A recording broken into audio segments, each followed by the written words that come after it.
Donc j'ai intitulé cette conférence « La langue copte, la langue spirituelle », donc je la qualifie de spirituelle, élément fondamental du serviteur copte orthodoxe.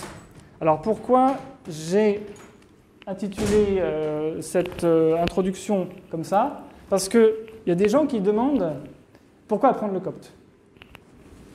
Alors après, il y en a qui disent parce que c'est intéressant, juste comme ça, c'est intéressant, ou comme on peut apprendre le chinois ou n'importe quelle autre langue. Il y en a qui pensent que c'est notre identité égyptienne.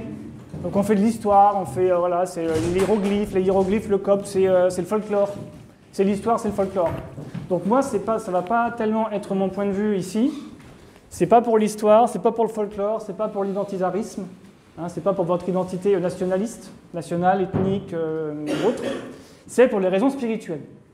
C'est-à-dire qu'il y a un fond spirituel dans l'Église qui est formé par ce que vous connaissez en premier, de manière plus immédiate, c'est la liturgie, les prières, la liturgie, la divine liturgie, les hymnes, et il y a aussi la Bible. Il y a la Bible copte.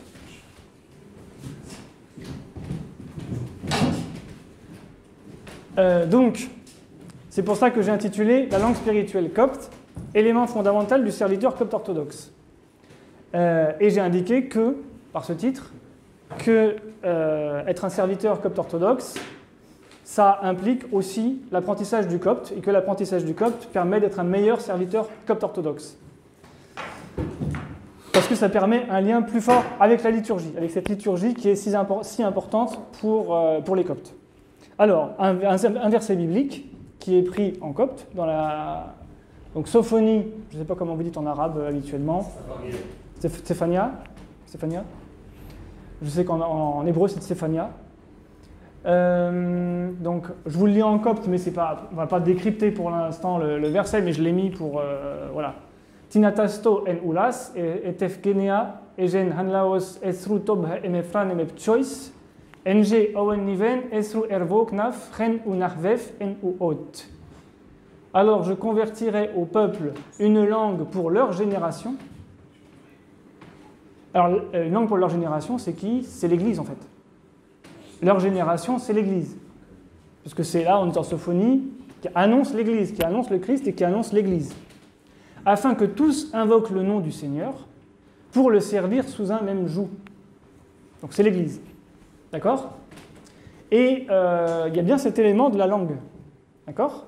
Donc les prophètes, ils annoncent une langue unifiée qui va souder, qui va donner une cohérence, une cohésion à l'Église. Alors après, vous pouvez répondre, oui, mais il y a le latin, il y a le grec, il y a une église, il y a des églises qui ont différentes langues, il y a le syriaque, l'araméen pour les syriaques orthodoxes, il y a le guèze pour les éthiopiens, etc. Ça, c'est une autre question qu'on va voir après. Mais là, c'était pour introduire l'idée qu'il y a une langue qui unifie, qui donne une cohésion à l'Église. Et le copte donne cette cohésion, parce que le copte a une valeur spirituelle. Alors, je vais vous citer quelques... Là, on va faire un tout petit peu d'histoire, pas très long, mais on va voir 4 auteurs. Alors, on va pas voir le dernier, parce qu'en fait, Saint-Cyril 6, j'en parle dans ma première conférence, qui est sur YouTube, qui est déjà, donc je ne la refais pas. Je vous donne déjà une citation de Saint-Cyril 6 dans ma première conférence qui est sur YouTube déjà. Pourquoi apprendre le copte, où je cite un passage d'une lettre de Saint-Cyril 6 où il encourage à lire la Bible en copte notamment. Je vais parler des autres dont je n'ai pas encore parlé. Donc, si, j'ai déjà parlé de Saint Samuel le Confesseur aussi dans mon autre conférence. Dans son Apocalypse de Saint Samuel, donc, qui est du 7e siècle, il parle des conséquences de l'arabisation. C'est-à-dire que, évidemment, il déplore cette arabisation qui va donner des problèmes, qui va causer des problèmes dans l'apprentissage de la foi par les chrétiens, puisqu'ils ne vont plus comprendre leur liturgie, et lorsqu'ils vont faire la liturgie à l'église, les lectures en copte à l'église, ils ne vont plus comprendre. Donc, Saint Samuel déplore cela, et il dit que ça serait bien que, plutôt, que les coptes continuent à apprendre le copte pour qu'ils comprennent leur liturgie, qu'ils comprennent leurs écritures, qu'ils comprennent leur théologie, puisque derrière la liturgie, il y a une théologie, bien sûr, etc. Donc ça, on va le voir. Alors, je le cite plus en détail dans ma conférence. Là, je ne vais pas citer en détail Samuel le Confesseur, je veux juste ce rappel. Par contre, il y a d'autres références, donc comme Amba Sawiros ibn al-Muqaffa. Donc il est évêque, et il est historien et théologien. Et il est du Xe siècle. Alors au Xe siècle, c'est encore après Saint Samuel le Confesseur. Au Xe siècle, l'arabisation est bien entamée, bien sûr. Les Coptes commencent à parler quasiment tous arabe. Ils continuent à parler copte encore un peu à l'époque, au Xe siècle. Le copte continue d'être parlé, mais il commence à baisser. Ça commence à baisser. Et puis il y a aussi Athanas de Kous, qui est là du XIVe siècle, et là l'arabisation est quasiment terminée, tous les Coptes parlent arabe. Alors qu'est-ce qu'ils nous disent? Donc, Saint Sévère, en français on va dire Saint Sévère, Ambassawiros, Saint Sévère, Ibn al-Muqaffa, donc dans son livre de l'Illumination, il dit « Je vous dis que la raison pour laquelle ce mystère, il parle de la Trinité, est caché aux croyants. » Donc, il parle des chrétiens, évidemment, il ne parle pas des musulmans. Parce que si on lit le texte en arabe comme ça, on peut penser les croyants, c'est les musulmans. Non, il parle des chrétiens, évidemment, c'est un texte pour les chrétiens, mais qui est écrit en arabe. Donc ce mystère de la Trinité est caché aux chrétiens. À cette époque, et leur mélange avec les Hunafa, alors c'est le mot qu'il utilise pour désigner les musulmans, et la disparition de leur langue, c'est-à-dire le copte, à travers laquelle ils connaissent la vérité de leur religion, il en est arrivé au point où ils n'entendent plus aucune mention du Fils de Dieu, sauf dans un sens métaphorique. Alors, entendre, ça veut dire comprendre. Il en est arrivé au point où ils ne comprennent pas. Ils ne comprennent plus la mention Fils de Dieu. Qu'est-ce que ça veut dire Fils de Dieu? Au lieu de cela, la plupart de ce qu'ils entendent, qu'ils comprennent, est que Dieu est Fard, unique, Samad, et le reste du langage, unique, éternel donc, et le reste du langage que ceux des Hunafa utilisent. Les croyants chrétiens se sont habitués à cela, bienvenue, et ont été élevés avec cela, de sorte que la mention du Fils de Dieu est devenue difficile pour eux, ils n'en connaissent aucune interprétation ou signification. Qu'est-ce qui se passe? C'est que, on est au Xe siècle, c'est ça? Au Xe siècle, il y a une grosse vague d'arabisation des Coptes. Certains ne comprennent déjà plus la langue copte. Et il en était arrivé au point que certains chrétiens, alors ils continuaient à aller à l'église, mais ils savaient même plus ce que ça voulait dire être fils de Dieu par rapport à Jésus. À cause de toute cette arabisation qui arrivait de manière massive et de l'islamisation qui arrivait avec. Et donc, quand ils entendaient Ibn Allah, Ibn Allah, c'était en arabe, par rapport aux musulmans, évidemment, ça ne voulait rien dire. Pour un musulman, ça ne veut rien dire parce que c'est vraiment un concept qui n'existe pas en islam. Donc, à moins de retourner au copte, ils n'arrivaient pas à comprendre ça. Donc, on voit bien que l'arabisation et la rupture avec la connaissance du copte leur empêchait l'accès à la connaissance de la théologie chrétienne. Athanas de Kous, donc dans ce livre qu'il appelle Collier de l'écriture et de l'art de la traduction, donc au XIVe siècle, l'auteur de Khiladat al-Tahrir Filam al-Tasfir, Collier de l'écriture et de l'art de la traduction, revient déjà sur le passage du copte à l'arabe. Dans sa présentation, la perte du copte était une sorte de malheur dans la totalité de l'économie linguistique divine. Donc il traite la question d'un point de vue théologique. Donc l'arabisation qui a eu lieu déjà, ça y est, à son époque c'est terminé. Et il dit théologiquement qu'est-ce que ça implique. Donc pour lui c'est un malheur, c'est-à-dire c'est un malheur dans le plan divin, dans le plan que Dieu organise pour prendre soin de l'Église. Il y a cette arabisation et c'est un malheur, c'est-à-dire c'est une persécution, vraiment c'est une catastrophe pour l'Église, mais que Dieu a prévu. Et il dit, les Égyptiens ont oublié leur langue et il leur est très difficile de l'apprendre. Donc en plus, déjà, à l'époque, il constate qu'ils l'ont perdu et maintenant pour la réapprendre, il faut faire un effort qui est... Vous savez, quand vous avez perdu quelque chose, pour le retrouver, c'est difficile. Donc déjà, à l'époque, il le remarque. Gabriel II. Alors là, maintenant, c'est la raison pour laquelle l'Église elle-même, dans la liturgie, c'est arabisé. Donc, en fait, c'est le premier texte qui établit l'arabisation de la liturgie. Donc, on est en... Alors, je n'ai pas retrouvé la date. Franchement, j'ai fait une recherche. Je n'ai pas la date précise des canons. C'est simplement compilé dans les canons du pape Gabriel II, qui a été pape entre 1131 et 1145. Et donc, il dit, voilà, chaque évêque doit instruire les personnes dont il a la charge et leur rendre obligatoire la méthode de mémorisation de la doxologie, de la prière que le Seigneur Christ a enseignée à ses disciples et de la Sainte Confession, dans la langue qu'ils connaissent et comprennent. Donc, la langue vernaculaire, c'est-à-dire la langue arabe, pour ceux qui ont été arabisés. Pour prier en cette langue et ne pas annonner des paroles qu'ils ne comprennent pas. Donc, il commence déjà à se dire, si c'est pour annonner, c'est-à-dire répéter du copte qu'on ne comprend plus du tout, évidemment, l'intérêt devient moins... il a le souci que les fidèles comprennent les prières et la liturgie. Donc on commence à mettre de l'arabe pour qu'on commence un peu à comprendre cette liturgie. Et quiconque pourra faire plus que cela, c'est-à-dire plus que l'arabe, autrement dit le copte, donc c'est-à-dire ceux qui pourront apprendre la langue copte, sera récompensé. Donc il introduit quand même l'idée que ceux qui pourront aller au-delà de la langue vernaculaire, l'arabe, ils seront récompensés. Alors au niveau spirituel, ça veut dire qu'ils vont trouver un gain spirituel à faire cet effort de retourner à la langue copte.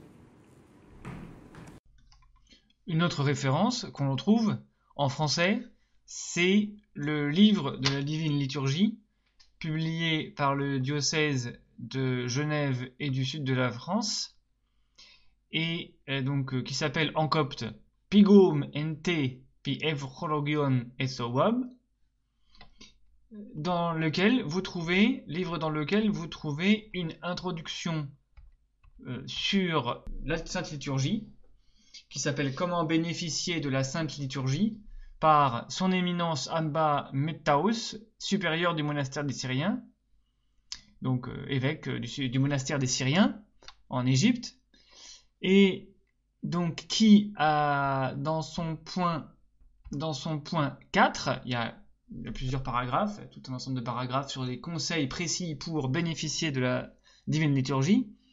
Il dit dans son point 4, qui s'appelle « Prier la messe en copte », certains peuvent se plaindre qu'ils ne comprennent pas ou ne bénéficient pas, parce qu'ils ne comprennent pas la langue copte.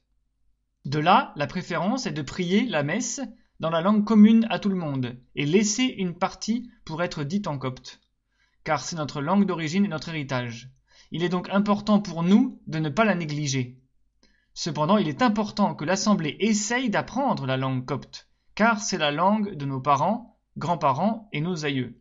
La traduction peut-être voulait dire les pères, nos saints-pères, mais bref, quoi qu'il en soit, dans ce paragraphe, Abba Mettaos insiste bien sur le fait que même si beaucoup de prêtres ou d'évêques concèdent d'utiliser la langue commune, donc la langue vernaculaire, pour faire la messe, des parties de la messe, il faut que toute l'assemblée, donc tous ceux qui le peuvent, doivent apprendre la langue copte et donc doivent promouvoir la langue copte dès que c'est possible et doivent demander à leurs prêtres, et les prêtres doivent aussi faire cet effort, et il faut que l'assemblée demande aux prêtres de faire davantage en langue copte pour nous rattacher plus directement à cet héritage. Et donc on voit que cette référence, cet évêque plus récent, qui est considéré comme un excellent conseiller pour participer à la Divine Liturgie aujourd'hui, il enjoint très fortement tous les coptes, tous les chrétiens,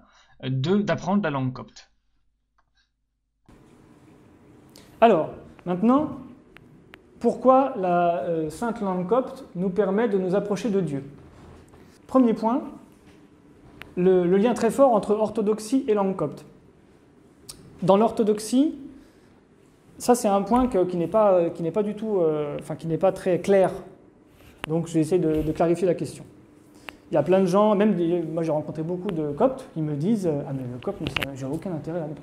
Vraiment, ça ne m'intéresse pas du tout. » Et c'est quelqu'un qui a la foi. Il a la foi, le copte, il dit « Je ne vois pas à quoi ça sert. Je ne vois pas à quoi ça sert. On devrait l'enlever parce que ça nous empêche, voilà. À la limite, c'est un boulet. En copte, franchement, c'est un boulet pour moi, voilà. C'est un Égyptien, un copte, qui me dit ça. Donc maintenant, il faut expliquer pourquoi il y a un lien entre l'orthodoxie, notre foi, et la langue copte. Alors, il faut retourner à des questions de théologie orthodoxe. Dans l'orthodoxie, on considère qu'il y a des conditions pour accéder à Dieu. C'est-à-dire qu'il y a une différence avec les protestants. Pour clarifier la question, on peut comparer aux protestants. Les protestants, par exemple, ils pensent que, voilà, on prie dans sa chambre, on prie tout seul, et puis Dieu, Dieu il nous voit, il nous comprend, il est tout puissant, donc je lui parle directement, je n'ai pas besoin d'utiliser une langue spéciale. J'ai même pas besoin d'utiliser un rite spécial. J'ai même pas besoin de sacrement spécial. Il n'y a plus de sacrement dans le protestantisme. Donc l'Eucharistie, c'est de temps en temps, on fait du pain, du vin pour commémorer vaguement ce qu'a fait le Christ, ce que font les protestants. On fait un baptême parce qu'il y a un petit symbole, je deviens chrétien, mais c'est tout, c'est pas un sacrement pour les protestants. Ce qui est important, c'est mon rapport à Dieu. Voilà. Il y a beaucoup de gens maintenant qui pensent ça. Il y a beaucoup de gens qui pensent ça. Donc, tous ces gens-là, ils vont se dire, ça sert à quoi d'apprendre soit le latin pour les catholiques romains, soit le grec pour les byzantins, donc pour les orthodoxes, etc., de culture grecque, byzantine, et puis le copte pour nous. En fait, dans l'orthodoxie, on considère qu'il y a des conditions pour s'approcher de Dieu. Bien sûr, on peut s'approcher de Dieu par une impulsion personnelle.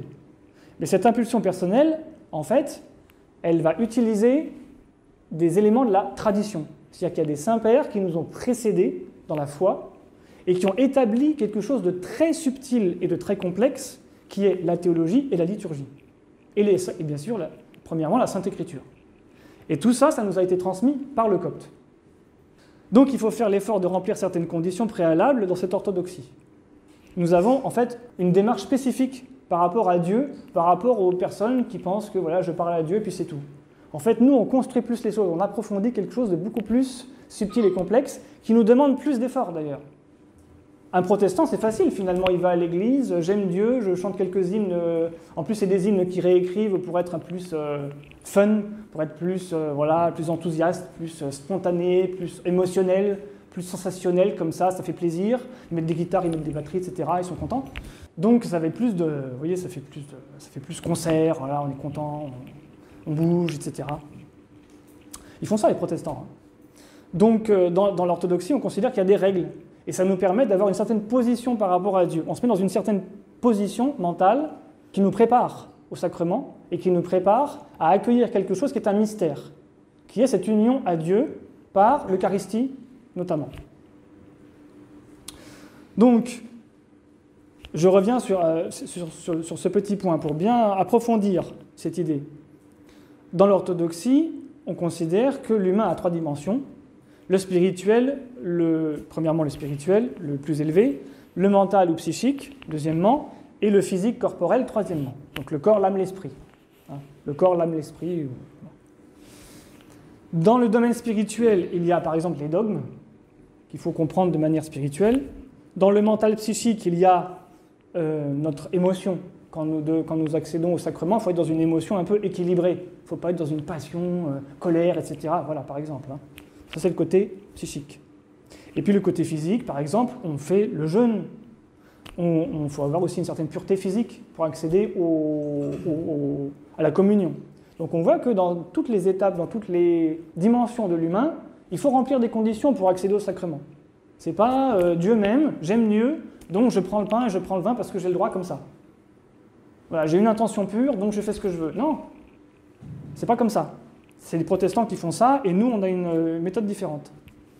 Maintenant, il y en a qui me disent « Oui, mais le copte n'est pas une langue sacrée. » Alors j'ai envie de dire, voilà, j'ai une petite réflexion.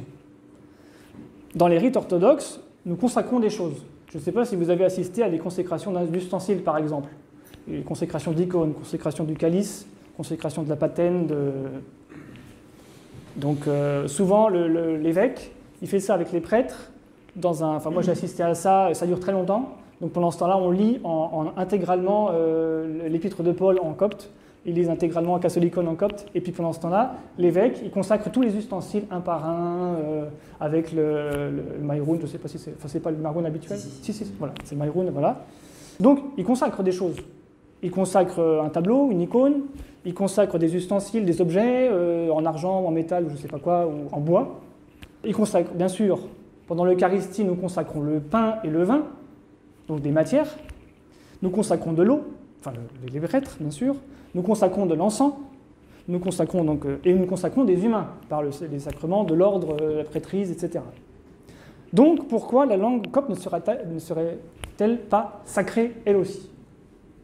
Parce qu'elle a été sacralisée par toute cette tradition des saints-pères qui ont utilisé cette langue pour transmettre les sacrements de l'Église. Alors, donc, utiliser la langue copte autant que possible fait partie des conditions préparatoires pour nous approcher de Dieu. De même que nous devons jeûner aussi strictement que possible. Par exemple, le jeûne, si on compare le fait d'apprendre la langue copte qui est difficile, au fait de jeûner, qui en fait, vous demandez à un Européen aujourd'hui de jeûner, c'est difficile. Hein. C'est très difficile. Il va nous dire, ah ben non, c'est pas possible, je vais pas assister à 3 heures de liturgie sans manger le matin. Il va me dire, pour moi c'est impossible, tous les matins je prends un café, je peux pas, ça marche pas sans. D'accord? Donc il y en a, pour eux c'est impossible de jeûner. Et il y en a qui vont dire, c'est impossible d'apprendre le copte. Bah, c'est impossible, mais il faudrait essayer de faire un effort. Donc, vous voyez, c'est le genre d'effort qu'il faut faire. Ça veut dire que tout est difficile et que nous devons faire un certain effort, une certaine ascèse pour accéder au sacrement. Donc, c'est pour expliquer que cette langue copte fait partie des efforts que nous faisons pour mieux entrer dans la liturgie et pour nous spiritualiser en quelque sorte.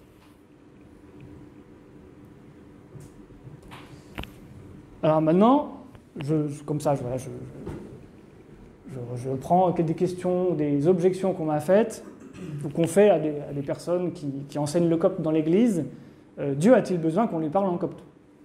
Si Dieu n'a pas besoin qu'on lui parle en copte, on peut abandonner le copte, c'est pareil, on peut... Alors effectivement, Dieu n'a pas besoin que nous apprenions le copte. Pourquoi? Parce que Dieu n'a pas de besoin. Donc ça c'est sûr, Dieu est tout-puissant. Donc a priori, c'est pas lui qui a besoin. Donc j'ai mis une référence, Psaume 56, où Dieu dit « Je n'ai pas besoin de vos sacrifices ». Hein, on le sait. Donc la réponse à cette question, c'est que c'est nous qui avons besoin d'utiliser cette langue pour faire un effort spécifique et accéder à la tradition des anciens, des pères de l'Église.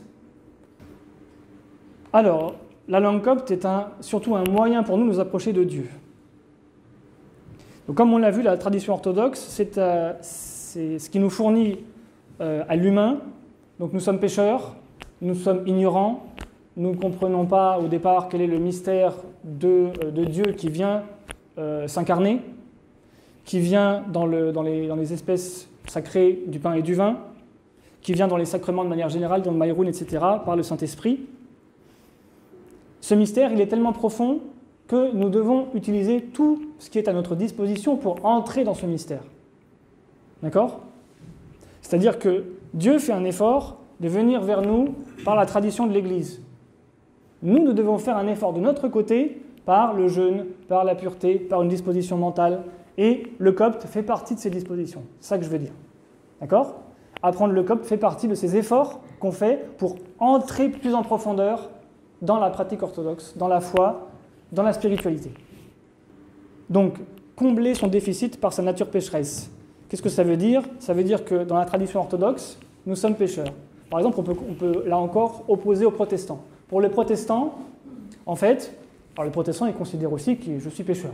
L'humain est pécheur, voilà, on est déchu, il faut faire quelque chose. Alors qu'est-ce que fait le protestant ? Il dit, j'ai foi, j'ai la foi, et je fais la confession. C'est-à-dire, je proclame le Christ comme Jésus le Christ comme Sauveur et Seigneur. C'est pour ça qu'il y a des protestants, ils vont vous dire, qu'est-ce que c'est être chrétien ? C'est proclamer, je reconnais Jésus comme Sauveur et Seigneur. Ça y est, je suis chrétien. Ça y est. Donc pour nous, c'est pas comme ça, pour nous, c'est un processus qui est beaucoup plus construit, qui est beaucoup plus subtil et qui est beaucoup plus complexe. Pourquoi ? Parce que c'est pas si évident que ça, d'être chrétien, déjà. C'est ça, la tradition orthodoxe, elle a une sagesse, c'est que, comme on l'a vu, il y a plusieurs dimensions dans l'humain, le corporel, le mental, psychique, l'âme et le spirituel. Donc l'humain est complexe. Donc pour que cette spiritualité que Dieu nous envoie nous influence complètement, c'est un travail qui doit être profond, qui doit être construit, qui est subtil et qui est parfois complexe. Parfois, il y a des blocages, ça ne rentre pas. Parfois, il y a des blocages, voilà. Donc, nous sommes pécheurs et nous devons utiliser tous les outils possibles pour combler ce déficit de notre nature pécheresse. afin d'approcher de Dieu par tous les moyens possibles. Donc l'orthodoxie, qu'est-ce que c'est? C'est un ensemble de pratiques et de rites qui couvrent les divers aspects de l'existence humaine, de la nature humaine et de la communauté de l'Église. Parce que l'Église, elle est plurielle aussi. Par exemple, il y a des gens dans l'Église, par exemple, c'est des paysans, ou c'est des personnes simples, balayeurs ou je ne sais pas quoi. Ils ne vont pas avoir les moyens d'apprendre le copte. Ils ne parlent pas copte au départ et ils ne peuvent pas. Mais il y a des gens, c'est l'inverse. Il y a des gens, ils ont développé par leur parcours personnel, ils sont intelligents, on peut être balayeur et intelligent.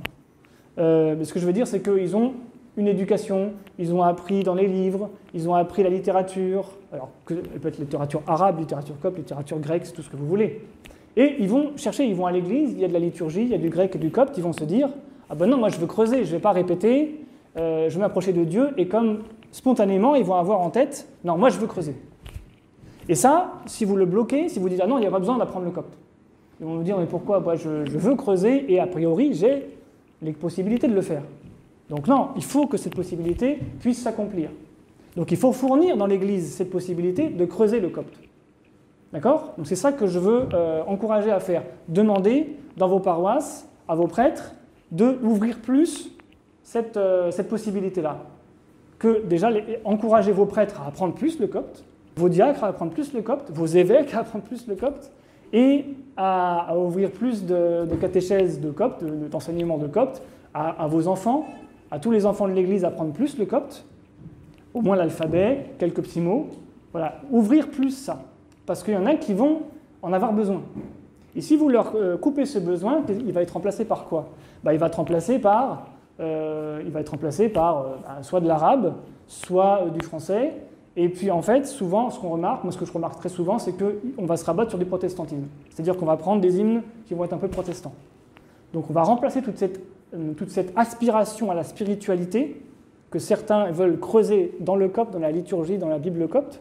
On va le remplacer par autre chose, qui n'est pas orthodoxe, ou qui est moins orthodoxe, qui n'est pas dans le centre de la tradition. C'est ça que je veux dire. Alors, Dieu ne comprend-il que le copte? Non. Effectivement, Dieu comprend tout. Mais si on va jusqu'au bout de ce raisonnement, on aboutira à la conclusion qu'il n'y a pas besoin de prier. Il le sait, votre Père, ce dont vous avez besoin, avant même que vous le lui demandiez. Donc Dieu n'a même pas besoin qu'on prie. Dieu n'a pas de besoin. C'est Jésus qui le dit. Donc ça ne prouve rien, c'est pas un argument. Donc on prie. Malgré ce que dit Jésus, on prie. Donc malgré ce que disent certains, Dieu n'a pas besoin qu'on prenne le copte, il faut apprendre le copte, ce n'est pas une raison. D'accord? Donc voilà, la tradition orthodoxe, c'est un tout dont la langue copte fait partie intégrante pour nous. Il y a plusieurs éléments dans le rite de l'Église. Il y a le baptême, il y a l'eau sacrée, il y a le lacan, il y a le maïroun, il y a les icônes, il y a tous les ustensiles sacrés. Il y a les églises, il y a les monastères, il y a les sanctuaires. Donc, c'est une pluralité de choses. Le copte fait partie de cette pluralité de choses. Donc, le copte doit être vénéré, il doit être révéré, vénéré, comme toutes ces autres choses qui sont sacrées dans l'Église. Donc, il ne faut pas l'oublier, il ne faut pas le laisser de côté. D'accord? Et il faut le dire autour de vous. Non, ça fait partie des choses à vénérer dans l'Église, c'est très important, parce que sinon on perd quelque chose qui fait partie de ce qui donne de la vie à l'Église et de ce qui donne aussi de sa légitimité. La langue copte fait partie de ces éléments, au même rythme que le jeûne ou que la psalmodie. Voilà. Alors c'est trop difficile. Bon, c'est trop difficile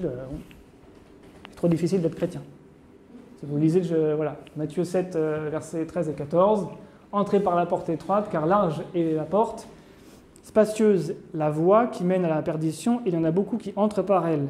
Quelle est étroite la porte, et resserrée la voie qui mène à la vie, et qu'ils sont peu ceux qui la trouvent. » Tu me coupes quand je suis au-delà d'une heure. Je ne sais pas quelle heure il est. Donc, Jésus, il dit, voilà, ça ne va pas être facile.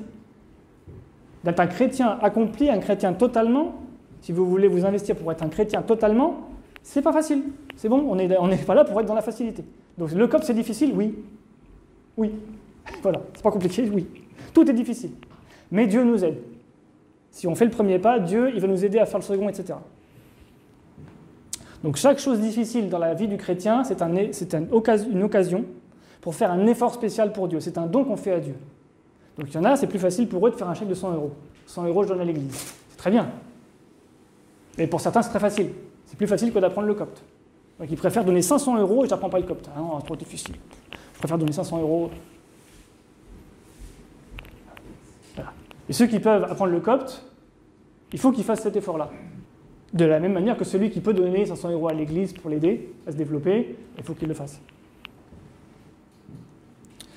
Donc, et aussi pour la tradition spirituelle qui a traversé les générations en nous transmettant la lumière de l'Évangile. Alors la Bible, maintenant on va me dire, la Bible existe dans notre langue vernaculaire, donc notre langue habituelle de tous les jours. Donc pourquoi il faudrait aller chercher la Bible en copte? Finalement, on peut lire la Bible dans la langue qu'on a. La Bible existe en français, en arabe, ça y est. On a tout ce qu'il faut. Il n'y a pas besoin de se casser la tête. Alors, mon but là, c'est pas de dire, ah ben non, vous jetez à la poubelle la Bible en arabe ou en français. Parce que finalement, les Bibles en français, elles sont soit protestantes, soit catholiques, soit athées. La Bible arabe, d'ailleurs, il faut rappeler qu'elle est protestante. Je vous rappelle que la Bible en arabe, c'est la version de Van Dyck.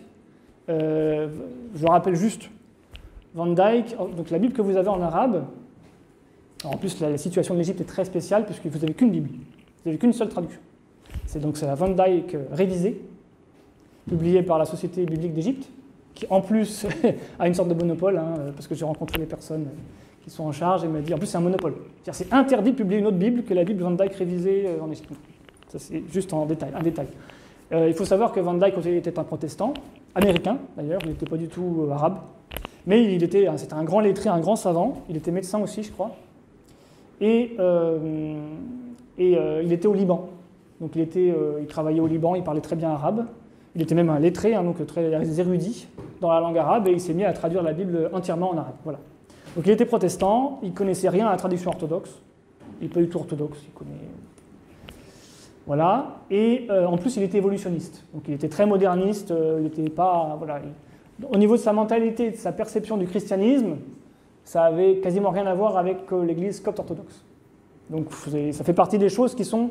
voilà. Donc, autrement dit, qu'est-ce que vous donne cette Bible arabe? Elle vous donne un premier accès à l'écriture. Donc ça, évidemment, on ne va pas cracher dessus. Les personnes qui parlent que arabe, qui ont besoin de cet arabe pour vraiment avoir un premier accès à ce message biblique très important pour nous, c'est très bien. Vous lisez la Bible en arabe, etc. Mais ce n'est pas le dernier mot. C'est-à-dire que ce n'est pas la parole de Dieu absolue, définitive. Il faut savoir qu'il y a des erreurs dans cette Bible. C'est une première étape, on la lit, on a un premier accès au message de Dieu dans la Bible. Mais, non, il y a des choses, il faudra aller plus loin. D'accord? Il y a une étape qui peut aller au-dessus. Il y a des étapes. D'ailleurs, c'est ça l'orthodoxie. L'orthodoxie, c'est pas « Ah bah ça y est, on a le message complet, il y a tout ce qu'il faut ». Ça, c'est les protestants qui pensent comme ça. C'est les réponses faciles. Vous voyez? Dans l'orthodoxie, on creuse. Non, on va plus loin. Les moines, ils sont allés plus loin. Les pères de l'Église, ils sont allés plus loin. D'accord? Il y a toujours des degrés spirituels ou des degrés d'effort qu'on peut faire supérieurs à ce qu'on faisait. C'est pas juste « Je crois en Christ Seigneur et Sauveur, Alléluia ». Non. Ça, c'est les protestants. Nous, on n'est pas comme ça. On construit quelque chose qui va plus loin. Donc, la Bible en langue vernaculaire, en arabe, en français, etc., c'est pas suffisant. C'est-à-dire que c'est une première étape, c'est très bien, mais c'est pas suffisant. C'est même, au bout d'un moment, c'est une illusion. Il y a des personnes, par exemple, ils vont argumenter. Par exemple, on vous pose des questions sur le dogme orthodoxe. On vous dit « Mais vous, les Coptes, vous faites ça ou vous pensez ça ?» Et vous prenez la Bible Van Dyck et vous essayez d'argumenter. Ah ben, au bout d'un moment, vous allez être bloqué parce que ce n'est pas une Bible orthodoxe. Vous n'allez pas pouvoir prouver les dogmes orthodoxes avec la Bible, ou la Bible catholique, ou la Bible protestante. Vous n'allez pas pouvoir. Vous allez être bloqué. Par contre, si vous prenez la Bible copte, là, vous pouvez. Et évidemment, il va falloir étudier pour ça. D'accord? Bon, j'avance. Il arrive que parfois, donc, il y a des grandes réunions avec l'évêque, les évêques, le pape et des prêtres de diverses de l'immigration, donc en Angleterre, en France, etc. Et ah oui, donc chaque prêtre prie dans la langue de son pays, c'est une Pentecôte. Ben non. La Pentecôte, c'est pas faire une liturgie. La Pentecôte, c'était pour prêcher l'évangile à des gens qui ne pouvaient pas comprendre. C'est-à-dire que vous n'allez pas prêcher en copte, vous n'allez pas parler en copte du Christ à des Français ou à des Anglais. effectivement, ça va servir à rien, ils vont entendre quelque chose qu'ils ne comprennent rien du tout. Donc la diffusion de l'évangile, la proclamation de l'évangile, on dit le terme grec classique c'était kérigme, je ne sais pas comment vous dites en arabe, mais proclamation, je ne sais pas comment vous dites, évangélisation. Tabshir. Comment tu dis? La proclamation de l'évangile, il y a un mot normalement.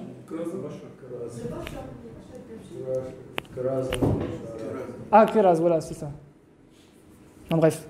Donc la diffusion de l'évangile, là, on utilise les langues vernaculaires, les langues de tous les jours, le français, l'arabe, l'anglais, etc. Votre langue que vous comprenez. Mais la liturgie, la divine liturgie, les sacrements, c'est différent. On est entre nous, on est entre chrétiens. On utilise notre tradition pour ça. On a notre écriture, notre liturgie, nos hymnes, etc., etc. Donc c'est différent. Donc quand on dit prier dans toutes les langues, c'est une Pentecôte, non, c'est Babel. C'est-à-dire c'est tout le monde prie dans une langue différente et on ne comprend pas. Par exemple, il y en a, on vient de Hollande et le prêtre ou le diacre, il fait une prière hollandaise. Et moi, je ne comprends pas le hollandais. Donc s'il faisait en copte, par exemple, certains ne comprennent pas le copte. Oui, mais il est censé faire un effort en copte minimum. Mais en hollandais, je ne suis pas censé faire un effort en hollandais pour assister à une liturgie. D'accord? Donc c'est complètement différent. Par contre, tout le monde est unifié par cette langue copte, dans l'église copte. Donc le copte est un principe d'unification de l'église. Tandis que les autres langues vernaculaires, c'est un principe de division et de dispersion. On ne sait plus anglais, etc. C'est les protestants qui se mettent à parler dans toutes les langues et qui ne comprennent pas. Non, nous, on veut étudier dans une langue qui nous unifie et qui nous ramène à notre tradition. Et ça, c'est le copte. Donc, une fois que nous sommes entrés dans l'orthodoxie, notre langue, c'est le copte, et c'est le copte que nous devons apprendre et pratiquer pour remonter à l'origine de nos traditions spirituelles. Donc, il ne faut pas confondre la Pentecôte d'évangélisation extérieure et la langue de transmission spirituelle et sacramentelle à l'intérieur de l'Église. D'ailleurs, il y a un passage de saint Paul qui explique très bien ça. « Frères, ne devenez pas comme des enfants pour la pensée. » Donc, ne soyez pas bêtes, on dirait en langage vulgaire. Au contraire, pour le mal, soyez des tout petits, mais quant à la pensée, devenez des parfaits, donc essayez de comprendre de manière approfondie. Dans la loi, il est écrit, c'est par ceux d'une autre langue et par d'autres lèvres que je parlerai à ce peuple, et même ainsi, ils ne m'écouteront pas. Donc, c'est un verset d'Isaïe que cite saint Paul. Donc ce verset, il décrit très bien la proclamation de l'évangile dans les langues vernaculaires. Je leur parlerai dans d'autres langues, c'est la Pentecôte. Et même ainsi, ils ne l'écouteront pas. Donc cette Pentecôte, il essaye de diffuser l'évangile, mais même ça, certains n'écouteront pas.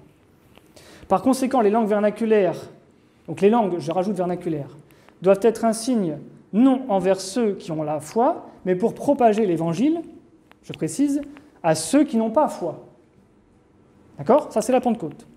Mais au contraire, la prophétie, donc comme on fait dans l'Église, la lecture de la prophétie, notamment dans le carême, l'explication de la doctrine dans notre langue sacrée, le copte, est non pour ceux qui n'ont pas foi, mais pour ceux qui ont foi. Donc les chrétiens de la foi orthodoxe. Donc vous voyez que saint Paul fait cette distinction. À propos de la Pentecôte, il parle de la Pentecôte là, au verset d'Isaïe qu'il cite. Vous voyez? Donc il fait une distinction entre ce fameux parler des langues, la glossolalie, le parler en langue, que font les protestants dans tous les sens. Ils le font dans l'Église, on parle dans toutes les langues. Ça ne sert à rien. Se parler en langue, c'était pour diffuser l'Évangile. Donc ce n'est pas un rite qu'on se met à... Non, on est unifié par une même langue qui est le copte dans l'orthodoxie. Là, il y a une petite pensée, donc c'est Rubenson. Donc Rubenson, c'est un autre spécialiste. C'était juste une pensée supplémentaire. Il explique que il a étudié les manuscrits arabes chrétiens du Moyen-Âge et il a remarqué que, en fait, dans les manuscrits arabes chrétiens, on remonte un peu dans l'histoire, là, on fait un peu d'histoire. Dans les manuscrits arabes chrétiens, il n'y a pas de différence grammaticale ou même dans les concepts entre les musulmans et les chrétiens. Donc c'est quand même assez surprenant. Et ça veut dire que s'arabiser, c'est se mettre un peu dans les mêmes concepts, les mêmes idées, la même structure mentale, les mêmes habitudes que les musulmans. Donc si ce processus est total, le christianisme ne va plus pouvoir s'exprimer de manière orthodoxe. L'usage du copte préserve l'orthodoxie et préserve le christianisme. Il ne faut pas oublier aussi que chaque langue a une vision du monde. Même en français, hein, le français a une sorte de vision du monde. Le français a un côté universaliste, républicain, tout ça, ça c'est le côté français, Voltaire, les Lumières, voilà. Il y a un esprit français. Il y a un esprit copte. Il y a un esprit arabe. Alors aujourd'hui, bien sûr, l'Égypte, c'est très arabisé. On appelle l'Égypte République arabe, comment vous dites non, arabe. Ce qui est faux, hein, ce qui est faux. Les Égyptiens ne sont pas arabes. Les Égyptiens ne sont pas d'ethnie arabe. Donc en fait, quand il est indiqué République arabe d'Égypte, c'est République d'Égypte parlant arabe. Mais on veut vous imposer cet arabe comme une identité. Mais là, en plus, il y a un côté religieux. Il y a un côté religieux, c'est-à-dire qu'en plus, l'arabe est une langue religieuse. C'est-à-dire, c'est pas bon portugais, bon, à la limite, ceux qui veulent être chrétiens. Non. Mais là, l'arabe, c'est une identité, et c'est même une identité ethno-religieuse, parce qu'il y a un côté ethnique à l'islam, puisqu'on est musulman par naissance. Hein. Donc, il y a un côté ethnique à l'arabe. Et ça, le copte dans l'Église a permis de lutter contre ça de manière alors, soit active, soit passive, c'est-à-dire en maintenant un minimum de coptes, on résiste à l'islamisation. Mais pour résister jusqu'au bout, il faut faire progresser le copte. Si le copte recule, bah, il recule devant l'islam. Et il recule devant l'islamisation et l'arabisation des esprits. Alors certains me disent que l'arabe a été christianisé. Alors linguistiquement non, l'arabe n'a pas été christianisé. L'arabe a été utilisé par une minorité d'arabophones de manière chrétienne. C'est complètement différent. L'arabe n'a pas été christianisé. Si vous parlez à 99% des arabophones du monde, vous leur parlez avec un langage chrétien, ils ne vont rien comprendre. Moi, j'ai fait des cours d'arabe, je suis des cours d'arabe. Bon, dans les cours d'arabe, les grammairiens, c'est des grammairiens qui se basent sur le Coran. Donc l'arabe est structuré sur l'islam. Hein. Donc l'arabe n'a pas été christianisé. D'ailleurs, tant que l'islam reste une religion instituée ou forte ou active, bah, vous ne pourrez pas remplacer l'islam dans la langue arabe. Par contre, dans le copte, là, il n'y a personne d'autre que le christianisme orthodoxe.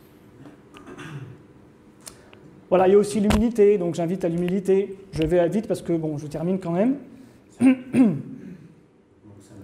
En étant, merci.